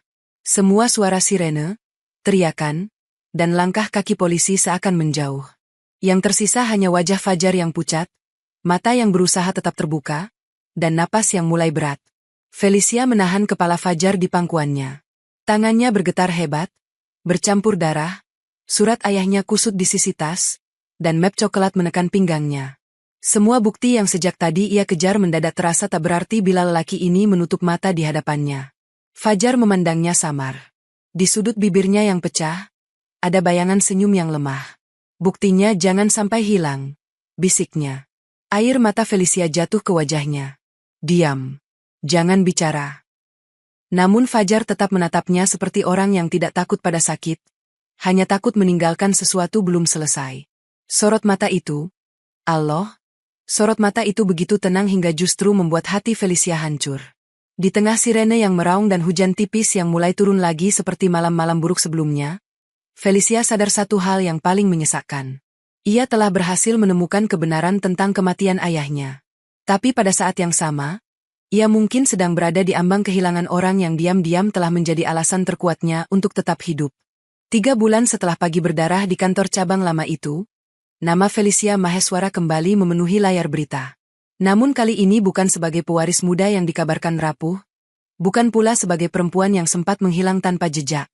Ia muncul sebagai pemimpin sah Maheswara Group, perempuan yang berdiri di depan para pemegang saham dengan suara tenang dan mata yang tak lagi mudah digoyahkan. Kasus Adrian meledak ke publik seperti bendungan yang akhirnya jebol. Rekaman suara, Dokumen pemindahan aset, pengakuan yang terekam di kantor cabang lama, dan laporan dari beberapa pihak yang selama ini dibungkam, semuanya membuka wajah asli lelaki yang bertahun-tahun bersembunyi di balik jas mahal dan bahasa penuh kepedulian. Media menyebutnya skandal besar. Para investor menyebutnya pengkhianatan tingkat tinggi. Tapi bagi Felicia, semua itu punya nama yang jauh lebih sederhana. Luka. Luka yang merenggut ayahnya. Luka yang hampir menguburnya hidup-hidup di rumah sakit An-Nur. Luka yang membuatnya terlambat memahami siapa yang benar-benar tulus dan siapa yang hanya menunggu saat untuk menerkam. Felicia mengambil alih perusahaan dengan tangan yang kini jauh lebih dingin dan tegas. Ia membongkar susunan direksi lama. Mengembalikan beberapa aset yang sempat dialihkan. Menutup jalur-jalur gelap yang dipakai untuk menguras perusahaan sedikit demi sedikit. Ia juga membentuk yayasan pemulihan mental untuk pasien terlantar. Dan salah satu tempat pertama yang ia datangi diam-diam adalah rumah sakit An-Nur. Bukan untuk balas dendam, melainkan untuk memastikan tempat seperti itu tak lagi menjadi kuburan rahasia bagi orang-orang yang dibungkam. Namun di tengah semua kemenangan itu, ada satu ruang di dalam dirinya yang tetap sepi. Ruang itu bernama Fajar. Sejak hari penangkapan Adrian, Felicia hanya sempat melihat Fajar dibawa ke ambulans dalam keadaan tak sadarkan diri. Darah di pelipisnya, bibir pecah, dan tangan yang sempat menggenggam ujung bajunya kini terus kembali dalam tidur dan bangunnya. Ia memang kemudian mendapat kabar bahwa Fajar selamat. Luka di kepalanya butuh waktu pulih, tubuhnya lemah beberapa pekan, tapi nyawanya tertolong. Kabar itu seharusnya cukup membuat Felicia lega. Tapi tidak. Karena setelah pulih, Fajar tidak datang ke kantor. Tidak menghubunginya. Tidak menunggu imbalan. Tidak menagih janji apapun. Ia memilih kembali ke pesantren kecil tempat ia dibesarkan, di pinggir kota, jauh dari gedung kaca, berita bisnis, dan dunia yang kini kembali berada di bawah kuasa Felicia. Keputusan itu membuat hati Felicia terasa aneh. Bila laki-laki lain berada di posisi Fajar, mungkin mereka akan datang dengan daftar kebutuhan, harapan, atau setidaknya keinginan untuk memperbaiki nasib. Tapi Fajar pergi justru saat Felicia punya kuasa penuh untuk mengubah hidupnya dalam semalam. Dan disitulah Felicia sadar bahwa ayahnya memang benar. Ada orang yang tidak bisa diukur dari pakaian atau harta. Ada orang yang bahkan ketika diberi kesempatan menyentuh kemewahan, tetap memilih pulang ke tempat sederhana karena di sanalah hatinya hidup. Sore itu, setelah berhari-hari menatap surat ayahnya sendirian, Felicia akhirnya mengambil keputusan. Ia tidak memberitahu media, tidak membawa pengawal, tidak datang dengan iring-iringan mobil mewah seperti pemilik perusahaan yang ingin dikagumi. Ia hanya mengenakan pakaian sederhana, membawa satu tas kecil, dan memegang surat ayahnya yang sudah mulai kusut di sudut-sudutnya karena terlalu sering dibuka. Perjalanan ke pesantren terasa lebih panjang daripada biasanya. Bukan karena jaraknya, melainkan karena sepanjang jalan, Felicia sedang berjalan menuju jawaban atas sesuatu yang jauh lebih pribadi daripada perebutan perusahaan. Ia sedang menuju seseorang yang kehadirannya tidak pernah ia minta, tapi kini tak bisa lagi ia abaikan. Pesantren itu kecil. Sangat kecil jika dibandingkan dengan dunia yang biasa dihuni Felicia. Pagar depannya sederhana. Halamannya beralas tanah dan batu. Ada pohon mangga besar di sudut, beberapa sandal tersusun tak rapi di depan serambi, dan suara anak-anak mengaji mengalun dari bangunan utama dengan nada yang polos dan menenangkan. Begitu menginjakkan kaki di sana, dada Felicia mendadak sesak. Tempat ini tidak punya lampu gantung mahal, tidak punya pendingin ruangan, tidak punya marmer mengilap. Tapi entah kenapa, tempat ini terasa lebih hidup daripada rumah mewahnya sendiri. Seorang anak kecil berlari melintas sambil membawa kitab tipis. Seorang santri remaja sedang menjemur sarung. Di sudut serambi, seorang laki-laki duduk membimbing dua anak membaca ayat pendek dengan suara tenang yang sangat dikenalnya. Ia mengenakan baju sederhana, peci hitam, dan sarung yang dilipat rapi. Wajahnya sudah jauh lebih sehat, meski bekas luka tipis di pelipis masih terlihat bila terkena cahaya senja. Ia tidak sedang tampak seperti penyelamat, pahlawan, atau seseorang yang pernah berdiri di pusat rahasia besar. Ia hanya tampak seperti dirinya sendiri. Dan justru itu yang membuat mata Felicia panas seketika. Fajar menoleh seolah merasakan ada tatapan yang tak asing. Begitu melihat Felicia berdiri di ujung halaman, tubuhnya sedikit membeku. Anak-anak kecil di depannya masih sibuk mengulang bacaan, belum sadar bahwa guru mereka baru saja kehilangan kata. Felicia tidak langsung mendekat. Ia hanya berdiri sambil menggenggam tas kecilnya erat. Untuk pertama kalinya sejak semua bukti terbongkar, sejak Adrian ditangkap, sejak perusahaan kembali ke tangannya, Felicia justru merasa gugup. Bukan di depan pemegang saham. Bukan di depan wartawan. Bukan di depan polisi. Tapi di depan lelaki yang dulu menyuapinya 1 sendok demi 1 sendok ketika dirinya nyaris hancur. Fajar menepuk pelan bahu 2 santri kecil itu dan meminta mereka masuk dulu ke ruang dalam. Setelah anak-anak pergi, barulah ia berdiri penuh. Angin sore bergerak pelan di antara mereka, membawa suara daun dan sisa lantunan mengaji dari surau kecil. "Kamu datang," ucap Fajar lirih. Felicia tersenyum tipis, tapi matanya sudah basah. "Aku harus datang." Fajar menatapnya beberapa detik. Tidak ada keterkejutan besar. Tidak ada sikap canggung yang dibuat-buat. Hanya tatapan tenang seperti dulu, tatapan yang selalu terasa seperti tempat istirahat bagi hati yang terlalu lelah. "Mestinya aku yang menemui kamu," kata Fajar. Felicia menggeleng pelan. "Tidak. Kali ini aku yang harus datang." Mereka duduk di serambi kayu yang sederhana. Tidak ada kopi mahal. Hanya teh hangat dalam gelas biasa yang disuguhkan salah satu santri.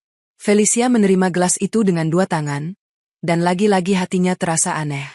Betapa semua yang kecil dan sederhana di tempat ini justru terasa lebih jujur daripada kehidupan besarnya selama ini. Beberapa saat mereka hanya diam. Felicia memandang halaman. Fajar memandang langit senja. Akhirnya Felicia membuka tasnya dan mengeluarkan surat ayahnya. "Aku membawanya lagi," katanya. "Surat ini." Fajar menatap amplop yang sudah familiar itu. "Aku membacanya berkali-kali," lanjut Felicia. "Setiap kali aku merasa marah, aku baca lagi. Setiap kali aku merasa ingin membenci semua orang, aku baca lagi. Setiap kali aku duduk di ruang rapat dan melihat orang-orang mulai pura-pura setia, aku ingat satu kalimat dari surat ini." Felicia berhenti sebentar. Ia menoleh pada Fajar. "Percayalah pada orang yang tetap memuliakanmu ketika kamu tidak punya apa-apa." Fajar menunduk. Jemarinya bertaut pelan, seperti sedang menahan sesuatu agar tidak terlalu tampak di wajahnya. Felicia menelan ludah. Bagian ini jauh lebih sulit daripada menghadapi wartawan atau menghadiri sidang. Karena kali ini yang dipertaruhkan bukan nama perusahaan, melainkan isi hatinya sendiri. "Aku sudah merebut kembali semuanya," katanya pelan. "Perusahaan ayahku, aset, nama keluarga, kebenaran tentang kematian beliau. Bahkan rumah yang dulu terasa seperti milikku sekarang sudah kembali penuh dengan orang yang memanggilku Nyonya Muda." Ia tersenyum kecil, tapi senyum itu cepat pudar. "Tapi anehnya, setelah semua kembali ke tanganku, aku justru merasa rumah itu bukan tempat pulang." Fajar diam. Sorot matanya pelan terangkat ke wajah Felicia. Felicia menarik napas panjang. Suaranya mulai bergetar, tapi ia tidak menghentikannya. "Dulu aku kira yang paling berharga dari hidupku adalah warisan. Lalu ketika semua itu hampir dirampas, aku berlari mengejarnya sampai masuk ke tempat paling gelap yang pernah aku kenal. Tapi setelah semua selesai, aku sadar ternyata warisan paling penting dari ayahku bukan perusahaan." Air mata Felicia jatuh, namun kali ini ia tidak buru-buru mengusapnya. Warisan itu adalah kemampuan untuk mengenali hati. Angin sore berembus pelan. Dari dalam surau terdengar suara santri mengulang bacaan dengan ritme lembut. Langit perlahan berubah keemasan, seolah alam pun sedang menahan diri agar momen itu tidak pecah terlalu cepat. Felicia menatap Fajar dalam-dalam. "Dan hati yang paling membuatku merasa aman justru milik lelaki yang dulu menyuapiku ketika aku dianggap gila oleh dunia." Tubuh Fajar tampak menegang sedikit. Bukan karena menolak. Lebih seperti seseorang yang terlalu hati-hati menyentuh kebahagiaan karena takut itu hanya lewat sebentar. "Felicia," suaranya sangat pelan. Namun Felicia menggeleng. Ia belum selesai. "Aku datang ke sini bukan untuk membalas budi," katanya. "Bukan juga karena kasihan. Aku datang karena setelah semua yang terjadi, setelah melihat siapa saja yang pergi saat nama besarku goyah, dan siapa yang tetap tinggal bahkan saat aku cuma perempuan kusut di bangsal rumah sakit, aku tidak bisa lagi bohong pada diriku sendiri." Ia meletakkan surat ayahnya di antara mereka. "Aku tidak ingin pulang ke rumah besar yang dingin itu dengan hati kosong. Aku tidak ingin menjalani semuanya seperti dulu, seolah yang paling penting cuma kekuasaan dan nama. Aku ingin pulang ke tempat yang membuatku ingat bahwa aku ini manusia, bukan sekadar ahli waris." Mata Fajar mulai memerah. Felicia menggenggam gelas tehnya erat, mencoba menahan gemetar di jari. Dan entah bagaimana, tempat itu selalu mengarah ke kamu. Kalimat itu akhirnya keluar. Sederhana, jujur, telanjang, tanpa hiasan, tanpa topeng. Fajar menutup mata sesaat. Dada lelaki itu naik turun pelan, seperti sedang menahan gelombang yang tak ingin ia tumpahkan sembarangan. Setelah beberapa saat, ia membuka mata lagi dan menatap Felicia dengan sorot yang nyaris membuat perempuan itu menangis lagi. Saya ini cuma orang biasa, ucapnya lirih.